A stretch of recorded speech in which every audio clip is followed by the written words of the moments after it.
हाँ, hello friends, मेरा नाम है विकास आनंद और आप देख रहे हैं आपका अपना यूट्यूब चैनल विकास आनंद एकेडमी। आज हम लोग फिर से लाए हैं आपके लिए समान अध्ययन का एक प्रैक्टिस सेट जो सभी परीक्षाओं के लिए समान रूप से महत्वपूर्ण साबित होगा। बिना देरी किए हुए पहला क्वेश्चन देख लेते हैं। भारतीय संविधान के अनुच्छेद 14 में लिखा हुआ कानून के समक्ष समानता किस देश के संविधान से लिया गया है? Option A Britain, B USA, C France, D उपयुक्त में से एक से अधिक या फिर ई उपयुक्त में से कोई नहीं। तो इसका जो सही जवाब होगा वह होगा ऑप्शन ए। ऑप्शन ए यानी कि ब्रिटेन के संविधान से जो लिया गया है कानून के समक्ष समानता, और अनुच्छेद 14 में यह वर्णित है। अगर बात करें कि अमेरिका के संविधान यानी यूएसए के संविधान से तो मौलिक अधिकार लिया गया है और न्यायिक पुनरावलोकन का सिद्धांत लिया गया है। वहीं फ्रांस के संविधान से स्वतंत्रता, समानता और बंधुत्व के जो आदर्श हैं वो लिए गए हैं फ्रांस के संविधान से। चलिए नेक्स्ट देख लेते हैं। क्वेश्चन नंबर 2 क्या है? भारतीय संविधान को बनाने में कितना समय लगा? 1 वर्ष 10 माह 12 दिन, 2 वर्ष 10 माह 5 दिन, 2 वर्ष 11 माह और 18 दिन, उपयुक्त में से एक से अधिक या उपयुक्त में से कोई नहीं। तो जो उसका उत्तर होगा वह होगा 2 का सी। 2 का सी ऑप्शन सही हो जाएगा, यानी कि 2 वर्ष 11 माह और 18 दिन का समय लगा था। 2 वर्ष 11 माह 18 दिन। आपको बता दें कि संविधान सभा की जो पहली बैठक हुई थी वह कब हुई थी? 9 दिसंबर 1946 को हुई थी। ठीक है, पहली बैठक। और संविधान का जो पारित किया गया संविधान को वह किया गया 26 नवंबर 1949 ईस्वी को। अब पूर्णतः इसको लागू किया गया था 26 जनवरी 1950 ईस्वी को और उसी दिन से भारत एक गणतंत्रात्मक देश घोषित किया गया। चलिए नेक्स्ट क्वेश्चन देखते हैं। क्वेश्चन नंबर 3 क्या है? राज्य का मंत्रिपरिषद सामूहिक तौर पर किसके प्रति उत्तरदायी होता है? मुख्यमंत्री, राज्यपाल, विधानसभा, उपयुक्त में से एक से अधिक या फिर उपयुक्त में से कोई नहीं। तो तीसरा का जो उत्तर होगा वह हो जाएगा सी, यानी कि राज्य का जो मंत्रिपरिषद है वो विधानसभा के प्रति सामूहिक रूप से उत्तरदायी होता है। आपको बता दें कि अनुच्छेद 164 के 2 के अनुसार 164 के 2 में राज्य का जो मंत्रिपरिषद सामूहिक रूप से विधानसभा के प्रति उत्तरदायी है, इसका वर्णन किया गया है। चलिए नेक्स्ट देख लेते हैं क्वेश्चन। क्वेश्चन नंबर 4 क्या कहता है? क्वेश्चन नंबर 4 कहता है कि निम्नलिखित कथनों पर विचार कीजिए। 73वें संविधान के बाद 73वें संशोधन के बाद विकेंद्रीकरण किया गया। निर्णय लेने की शक्तियों का, पूर्ण व्यवस्था का, न्यायिक शक्तियों का या फिर प्रशासनिक शक्तियों का। इसको शॉर्ट करके देख लेते हैं क्योंकि ये क्वेश्चन काफी बड़ा है। तो उपयुक्त में से कौन से कथन सही हैं? A B C D options दिए गए हैं। तो जो इसमें मैं बता दूं कि ऑप्शन नंबर 4 का जो बी है वो सही हो जाएगा, यानी कि केवल 1, 2 और 4। केवल 1, 2, 4 यानी कि निर्णय लेने की शक्तियों का, पूर्ण व्यवस्था का एवं प्रशासनिक शक्तियों का। आपको बताएं इसमें कि 73वें संविधान संशोधन 1992 द्वारा पंचायतों को संवैधानिक दर्जा प्रदान किया गया था। कब? तो 1992 ईस्वी में पंचायतों को संवैधानिक दर्जा दिया गया था और इसमें उस समय में जो वर्णित 11वीं अनुसूची में इसका वर्णन किया गया, जिसमें कुल 29 विषय हैं। कितने विषय हैं? 29 विषय हैं। चलिए नेक्स्ट क्वेश्चन देखते हैं। क्वेश्चन नंबर 5 है कि राज्यसभा में प्रतिनिधित्व में शामिल हैं नागरिकों द्वारा सीधे चुने गए सदस्य, अप्रत्यक्ष रूप से नागरिकों द्वारा उनके प्रतिनिधियों के माध्यम से चुने गए सदस्य, भारत के राष्ट्रपति द्वारा मनोनीत सदस्य या फिर उपयुक्त में से एक से अधिक या फिर उपयुक्त में से कोई नहीं। ऑप्शन नंबर 5 का जो है, क्वेश्चन नंबर 5 का जो ऑप्शन है उसमें डी ऑप्शन सही होगा, उपयुक्त में से एक से अधिक।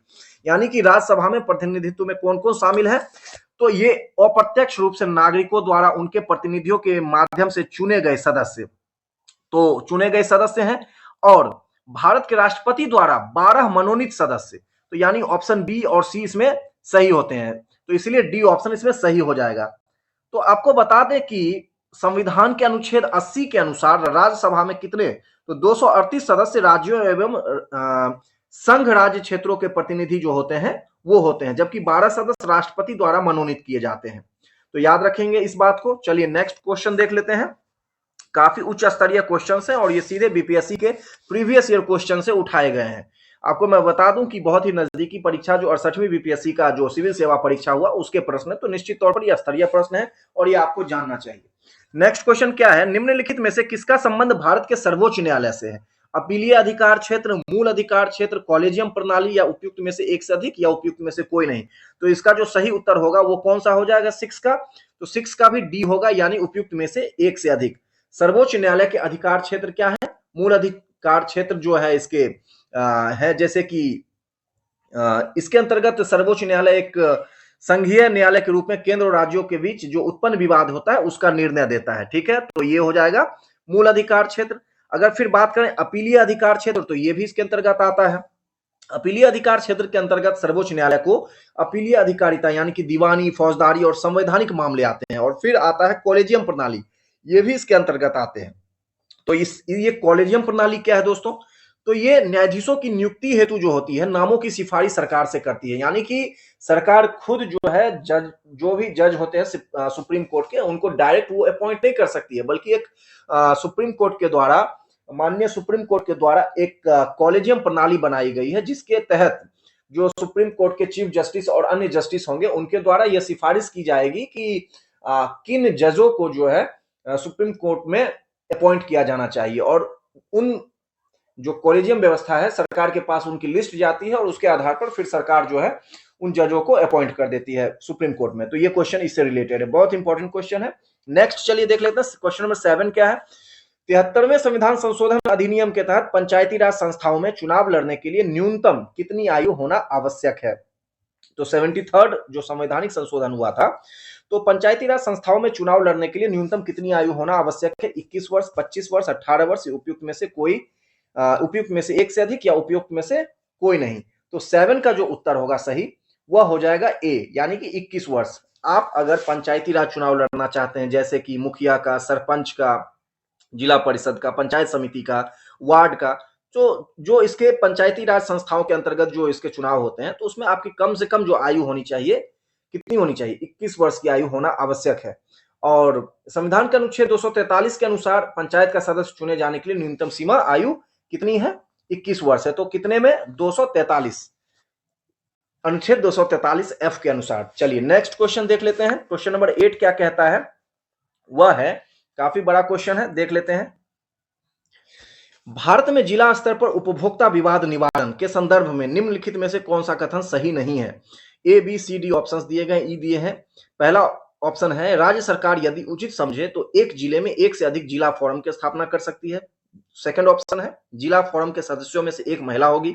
सी है, जिला फोरम उन शिकायतों पर विचार करता है जहां वस्तुओं या सेवाओं का मूल्य 50 लाख रुपए से अधिक नहीं होता है। डी, उपयुक्त में से एक से अधिक, या फिर ई ऑप्शन, उपयुक्त में से कोई नहीं। तो इसका जो सही उत्तर होगा ऑप्शन ए होगा, यानी कि राज्य सरकार यदि उचित समझे तो एक जिले में एक से अधिक जिला फोरम की स्थापना वह कर सकती है उपभोक्ता विवाद निवारण हेतु। याद रखेंगे इस बात को। चलिए नेक्स्ट टॉपिक, नेक्स्ट क्वेश्चन देख लेते हैं। क्वेश्चन नंबर 9 क्या कहता है कि एक पंचायत समिति किस स्तर पर एक पंचायती राज संरचना का संचालन करती है? जिला स्तर पर, ग्राम पंचायत स्तर पर, ब्लॉक स्तरीय स्तर पर, उपयुक्त में से एक से अधिक या उपयुक्त में से कोई नहीं। क्वेश्चन नंबर 9 का आंसर जो होगा वो हो जाएगा सी, यानी कि ब्लॉक स्तरीय निकाय। किस स्तर पर संचालन करती है? तो ब्लॉक स्तरीय निकाय पर। आपको बताएं कि पंचायती राज का जो त्रिस्तरीय संरचना है, आपको पता ही है, तो उसमें जो पंचायत समिति है यानी ब्लॉक स्तरीय निकाय का संचालन करती है। याद रखेंगे ब्लॉक स्तर पर। चलिए नेक्स्ट क्वेश्चन क्या है? 10th क्वेश्चन नंबर 10 क्या कहता है कि निम्नलिखित में से किसे समुदाय विकास के पहले कार्यक्रम के रूप में स्थापित किया गया? राष्ट्रीय विस्तार सेवा, सेकंड ऑप्शन एकीकृत ग्रामीण विकास कार्यक्रम, सी सहयोग आंदोलन, या फिर डी उपयुक्त में से एक से अधिक, या फिर उपयुक्त में से कोई नहीं। तो आपको यह बताना है कि निम्नलिखित में से किसे समुदाय विकास के पहले कार्यक्रम के रूप में स्थापित किया गया था। क्वेश्चन नंबर 10 का। तो इसका जो सही उत्तर होगा वो हो जाएगा ए, राष्ट्रीय विस्तार सेवा। राष्ट्रीय विस्तार सेवा। राष्ट्रीय, आपको बताएं कि ग्रामीण विकास हेतु 2 अक्टूबर 1952 को, 2 अक्टूबर 1952, याद रखेंगे ये डेट, 2 अक्टूबर 1952 को सामुदायिक विकास कार्यक्रम प्रारंभ किया गया था। लेकिन यह कार्यक्रम सरकारी अधिकारियों तक ही सीमित रह गया और इसका ये पॉपुलैरिटी नहीं मिल पाया और विफल हो गया था। तो मतलब ये कागजों तक ही सिमट के रह गया था। सबसे पहले जो पंचायती राज के लिए बनाया गया था, लेकिन ये कागजों में सिमट के रह गया। लेकिन 2 अक्टूबर 1953 को राष्ट्रीय विस्तार सेवा, नेक्स्ट इसको इंग्लिश में बोलते हैं नेशनल एक्सटेंशन सर्विस, ठीक है, कार्यक्रम का प्रारंभ किया गया था, किंतु यह भी फिर क्या हो गया? असफल हो गया। ठीक है। फिर 1959 में जो है नागौर राजस्थान से पंचायती राज व्यवस्था का शुभारंभ किया गया था और ये सफल हुआ, जनता में लोकप्रिय हुआ और आज तक लोकतांत्रिक व्यवस्था के अंतर्गत इसको पंचायती राज को जो है संवैधानिक ता का दर्जा भी दिया गया है 1992 ईस्वी में। तो ये क्वेश्चन है। चलिए नेक्स्ट देख लेते हैं। क्वेश्चन नंबर 11 क्या कहता है? क्वेश्चन नंबर 11 है कि SEZ अधिनियम 2005 के उद्देश्य क्या है? आपको बता दें कि SEZ जो है स्पेशल इकोनॉमिक जोन कहते हैं उसको। इसका उद्देश्य क्या है? पहला, अतिरिक्त आर्थिक गतिविधियों का उत्पादन। बी, वस्तुओं और सेवाओं के निर्यात को बढ़ावा। तीसरा है रोजगार निर्माण।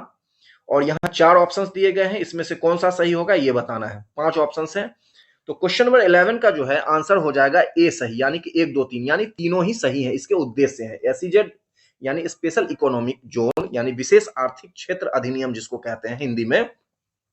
इसके तहत इसके उद्देश्य है कि अतिरिक्त आर्थिक गतिविधियों का उत्पादन, वस्तुओं और सेवाओं के निर्यात को बढ़ावा और रोजगार का निर्माण। नेक्स्ट है क्वेश्चन नंबर 12 देख लेते हैं। कृषि विपणन प्रणाली में सुधार के लिए भारत सरकार द्वारा अपनाया गया नीतिगत उपाय क्या है? नीतिगत उपाय क्या है? न्यूनतम समर्थन मूल्य यानी एमएसपी, बफर स्टॉक का रखरखाव।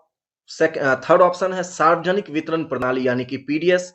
डी है उपयुक्त में से एक से अधिक, ई है उपयुक्त में से कोई नहीं। तो क्वेश्चन नंबर जो 12 है उसका जो सही उत्तर होगा वो हो जाएगा ए, यानी कि न्यूनतम समर्थन मूल्य यानी कि एमएसपी। कृषि विपणन प्रणाली में सुधार के लिए भारत सरकार द्वारा अपनाया गया नीतिगत उपाय क्या है? एमएसपी है।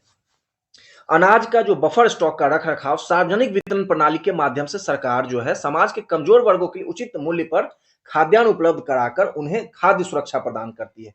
सीधे अर्थों में कहें तो आपको बता दें कि बफर स्टॉक क्यों रखा जाता है? इसीलिए रखा जाता है कि देश की एक बहुत बड़ी आबादी जो है वो बीपीएल के नीचे है, यानी कि बिलो पॉवर्टी लाइन, गरीबी रेखा के नीचे है, और उनको जो है उनके जीवन को मूर्त रूप देने के लिए, उनके अनाज की कमी को पूरा करने के लिए तो सार्वजनिक वितरण प्रणाली पीडीएस जो पब्लिक डिस्ट्रीब्यूशन सिस्टम है उसके माध्यम से उन्हें अनाज दिया जाता है। ठीक है, और कृषि विपणन प्रणाली में सुधार के लिए तो एमएसपी है ही, यानी कि मिनिमम सपोर्टिंग प्राइस। जैसे कि गेहूं का, धान का और शायद 23 या 24 जो फसल है उनके लिए एमएसपी लागू है। ये भी एक तथ्य है, इसको आप याद रखेंगे। चलिए नेक्स्ट क्वेश्चन देख लेते हैं। नेक्स्ट है कि किस समिति ने प्रतिस्पर्धा अधिनियम 2002 को अधिनियमित करने का सुझाव दिया? क्वेश्चन एक बार फिर देखिए, किस समिति ने प्रतिस्पर्धा अधिनियम 2002 को अधिनियमित करने का सुझाव दिया? ऑप्शन ए रंगराजन समिति, बी ऑप्शन है एसवीएस राघवन समिति, विजय केलकर समिति, डी और ई ऑप्शन जो बेसिक है वो है। तो इसका जो सही उत्तर होगा वो हो जाएगा ऑप्शन बी, यानी कि राघवन समिति। एसवीएस राघवन समिति ने प्रतिस्पर्धा अधिनियम 2002 को अधिनियमित करने का सुझाव दिया था।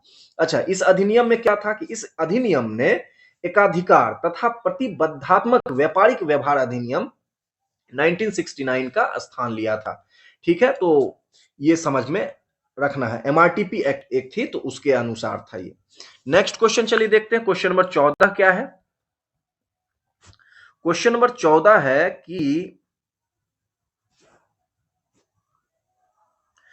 सूची 1 का सूची 2 से मिलान कीजिए और मिलाइए। धूसर क्रांति, गुलाबी क्रांति, रजत क्रांति और लाल क्रांति किन किन चीजों से जुड़ा हुआ है, उससे संबंधित है। तो इसका जो ऑप्शन दिया गया है उसके अनुसार 14 का ए सही हो जाएगा, यानी कि ए का 4 धूसर क्रांति जो है फर्टिलाइजर से रिलेटेड है, बी का 1 गुलाबी क्रांति जो है प्याज का जो उत्पादन है उससे संबंधित है, सी का 3 रजत क्रांति अंडे का उत्पादन से संबंधित है, और बी का 2 लाल क्रांति टमाटर और मांस के उत्पादन से संबंधित है।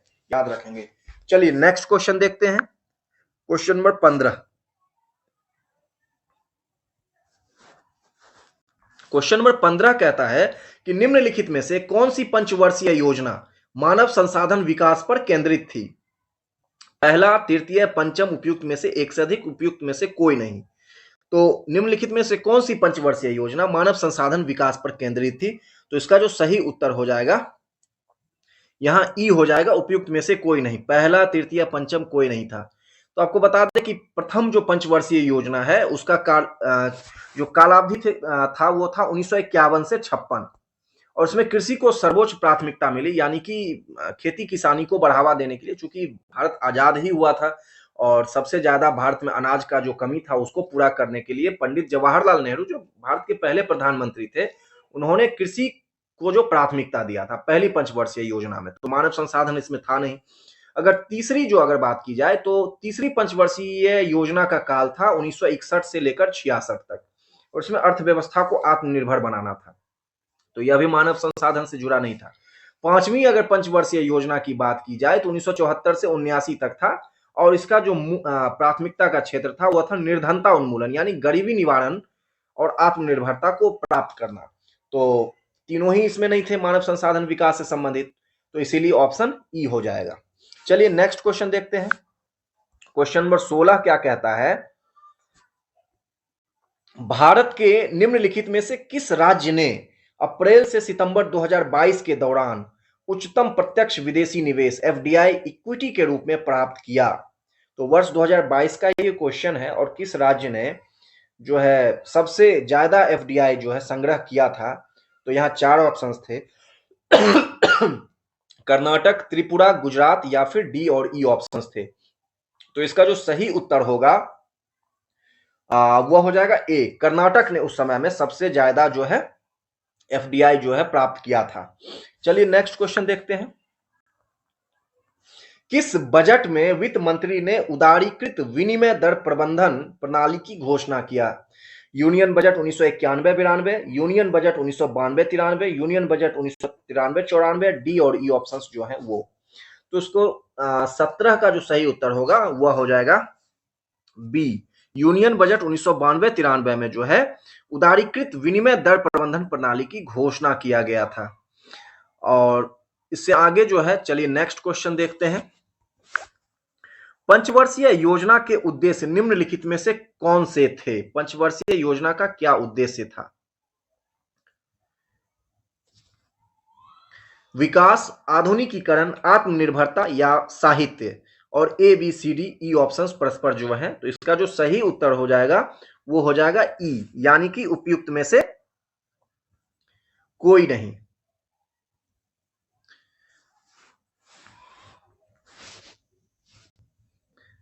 पंचवर्षीय योजना के उद्देश्य निम्नलिखित थे, विकास, आधुनिकीकरण, आत्मनिर्भरता। तो इसमें यहां डी दे रहा है साहित्य, तो ये तो होगा नहीं, तो इसीलिए ई ऑप्शन इसमें सही हो जाएगा। चलिए नेक्स्ट देखते हैं। नेक्स्ट क्वेश्चन कहता है, गरीबी रेखा को निर्धारित करने के लिए कौन सा संगठन सर्वेक्षण करता है? तो कौन सा संगठन सर्वेक्षण करता है? एनएसएसओ, नीति आयोग, आरबीआई, उपयुक्त में से एक से अधिक, उपयुक्त में से कोई नहीं। तो आपको बता दें कि एनएसएसओ जो एक संगठन है वो गरीबी रेखा को निर्धारित करने के लिए सर्वेक्षण करता है। NSSO, national sample survey office या फिर ऑर्गेनाइजेशन, तो एनएसएसओ। ठीक है, चलिए नेक्स्ट क्वेश्चन देखते हैं। नेक्स्ट क्वेश्चन है कि भारत का व्यापार संतुलन माल और सेवाएं दिसंबर 2022 अनंतिम के लिए है। तो ये करंट का बेसिकली उस समय का क्वेश्चन है, करंट का 2022 का। तो ऑप्शन बी का सीधे तौर पर जो है सही उत्तर मैं डायरेक्ट बताता हूं, सी है इसका उत्तर। तो 11.98 अरब अमेरिकी डॉलर माइनस में। ठीक है, चलिए नेक्स्ट क्वेश्चन देखते हैं। क्वेश्चन नंबर 21 क्या कहता है, वर्ष 2020-22 के लिए सबसे कम महिला कार्यबल भागीदारी दर कितने प्रतिशत पर बिहार में दर्ज की गई थी? तो कितने प्रतिशत पर की गई? तो इसका जो सही उत्तर होगा वो ए हो जाएगा, 4% ग्रामीण क्षेत्रों में और 6.5% शहरी क्षेत्रों में। चलिए नेक्स्ट देख लेते हैं। क्वेश्चन नंबर 22 क्या कहता है? क्वेश्चन नंबर 23 है डायरेक्ट, 22 शायद करंट से कंप्लीटली करंट उस समय का था, इसीलिए मैंने उसको हटा दिया है। केंद्रीय स्वास्थ्य एवं परिवार कल्याण मंत्रालय द्वारा 24 नवंबर 2021 को प्रकाशित राष्ट्रीय परिवार सर्वेक्षण 5 के अनुसार बिहार के लिंग अनुपात में काफी अच्छा सुधार हुआ। यह 2015-16 से बढ़कर 2022 में कितना हो गया था? तो इसका जो सही उत्तर होगा वो हो जाएगा ए, 1062 और 1090। तो 1062 था 2015-16 में, और यह बढ़ के 1090 2022 में हो गया था। परिवार सर्वेक्षण 5 के अनुसार बिहार में लिंग अनुपात में बढ़ोतरी हुई। चलिए नेक्स्ट क्वेश्चन देखिए। नेक्स्ट क्वेश्चन है आपको अर्थव्यवस्था से है कि बिहार आर्थिक सर्वेक्षण 2021-22 के अनुसार 2021 में बिहार के सकल राज्य घरेलू उत्पाद यानी जीएसडीपी की वृद्धि दर कितनी रही? कितनी रही थी वृद्धि दर जीएसडीपी की? तो वह रही थी 2.5%। नेक्स्ट क्वेश्चन चलिए देखते हैं। निम्नलिखित में से कौन सा एक बिहार की अर्थव्यवस्था के मामले में सही है? भारत में सबसे कम विकास दर में से एक है जो 2.5% है। बिहार में अधिकतर प्राथमिक वस्तुओं का उत्पादन होता है। अर्थव्यवस्था का व्यावसायिक ढांचा ऊपर से स्थिर है। उपयुक्त में से एक से अधिक, उपयुक्त में से कोई नहीं। तो 25 का जो उत्तर होगा वह हो जाएगा ऑप्शन डी। ऑप्शन डी हो जाएगा 25 का। तो एक से अधिक है, यानी कि बिहार की जो अर्थव्यवस्था का व्यावसायिक ढांचा जो है ऊपर से क्या है, स्थिर है। और उसके बाद जो है यहां पर भारत में जो अधिकतर प्राथमिक वस्तुओं का उत्पादन होता है, क्योंकि औद्योगिकीकरण जो है बहुत अधिक यहां पर हुई नहीं है, तो प्राथमिक वस्तुएं यानी कि जो कृषि से प्राप्त वस्तुएं हैं उसी का उत्पादन होता है। चलिए नेक्स्ट क्वेश्चन देख लेते हैं। क्वेश्चन नंबर 26 कहता है, प्रथम बार संघर्ष के तरीकों के रूप में स्वदेशी एवं बहिष्कार किसके दौरान अपनाए गए थे? साइमन कमीशन के भारत आगमन के समय, बंगाल विभाजन, या फिर होम रूल आंदोलन, या डी या ई ऑप्शन है वो। तो आपको बता दें कि 26 का बी उत्तर सही होगा। स्वदेशी जो बहिष्कार, स्वदेशी एवं बहिष्कार बंगाल विभाजन के समय में ये तरीके अपनाए गए थे संघर्ष के। नेक्स्ट क्वेश्चन है 27 नंबर, 1906 में आयोजित भारतीय राष्ट्रीय कांग्रेस आईएनसी यानी इंडियन नेशनल कांग्रेस के कलकत्ता अधिवेशन में भारत के लिए स्वराज का झंडा किसके द्वारा फहराया गया था? ए.ओ. ह्यूम, दादा भाई नौरोजी, जी के गोखले, उपयुक्त में से एक से अधिक, या फिर कोई नहीं। तो 27 का जो सही उत्तर है वह है बी। आपको बता दें बेसिकली कि 1906 का जो कलकत्ता अधिवेशन हुआ था उसकी अध्यक्षता दादा भाई नौरोजी ने दिया था, और यहीं पर स्वराज का जो है झंडा फहराया गया। चलिए नेक्स्ट क्वेश्चन देखते हैं। क्वेश्चन नंबर 28 क्या है? स्वतंत्रता संग्राम के दौरान भारतीय राज्यों यानी कश्मीर निजाम के हैदराबाद, त्रावणकोर आदि जैसे भारतीय शासकों द्वारा शासित राज्यों में एक समानांतर आंदोलन शुरू किया गया था, उसका नाम क्या था? राज्य जन आंदोलन, प्रजामंडल आंदोलन, स्वराज आंदोलन, फिर या डी या फिर ई ऑप्शन। तो आपका 28 का जो है वह हो जाएगा बी। 28 का बी होगा। उस आंदोलन का क्या नाम था? प्रजामंडल आंदोलन। चलिए नेक्स्ट देखते हैं। नेक्स्ट है 29 नंबर क्वेश्चन कहता है कि भारतीय संग्राम के बारे में निम्नलिखित में से कौन सा कथन सही नहीं है? कौन सा कथन सही नहीं है? चौरी चौरा कांड के कारण गांधी जी ने असहयोग आंदोलन से हाथ खींच लिया। गांधी जी ने अपना पहला प्रमुख सार्वजनिक भाषण बनारस हिंदू विश्वविद्यालय में दिया। सी ऑप्शन है वर्ष 1921 में महात्मा गांधी को गिरफ्तार कर लिया गया, या फिर डी या फिर ई ऑप्शन। तो 29 का जो है जो सही उत्तर है वह है आपका सी, वर्ष 1921 में सही नहीं है, सॉरी, वर्ष 1921 में महात्मा गांधी को गिरफ्तार कर लिया गया था। तो ये सही नहीं। बाकी चौरी चौरा कांड जो है असहयोग आंदोलन से गांधी जी ने अपना हाथ खींचा, क्योंकि चौरी चौरा कांड जो है 5 फरवरी 1922 ईस्वी को हुआ था, और उसमें जो है एक पुलिस थाने में जो पुलिसकर्मी थे उनको जला दिया गया था एक हिंसक भीड़ के द्वारा, और इसी से आहत होकर और असहयोग आंदोलन को गांधी जी ने वापस लेने की घोषणा किया था। और गांधी जी ने अपना पहला प्रमुख जो सार्वजनिक भाषण है बीएचयू यानी कि बनारस हिंदू विश्वविद्यालय में दिया था। यह भी याद रखना है। चलिए नेक्स्ट क्वेश्चन, क्वेश्चन नंबर 30 है कि अबुल कलाम आजाद के द्वारा किस पत्रिका को संपादित किया गया था? द कॉमरेड, अल हिलाल, जमींदार, उपयुक्त में से एक से अधिक, या फिर उपयुक्त में से कोई नहीं। तो जो इसका सही उत्तर है वह है बी, अल हिलाल पत्रिका का संपादन अबुल कलाम आजाद के द्वारा किया गया। नेक्स्ट क्वेश्चन चलिए देखते हैं। 19वीं शताब्दी के अंत में, काफी बड़ा क्वेश्चन है ये, 19वीं शताब्दी के अंत में इतिहास के अध्ययन ने भारत में राष्ट्रीयता की भावना पैदा करने में किस प्रकार मदद की? A B C D option है। मैं इसका सही उत्तर पहले आपको बता देता हूं। 31 का जो है ऑप्शन जो है डी जो है सही है, यानी उपयुक्त में से एक से अधिक।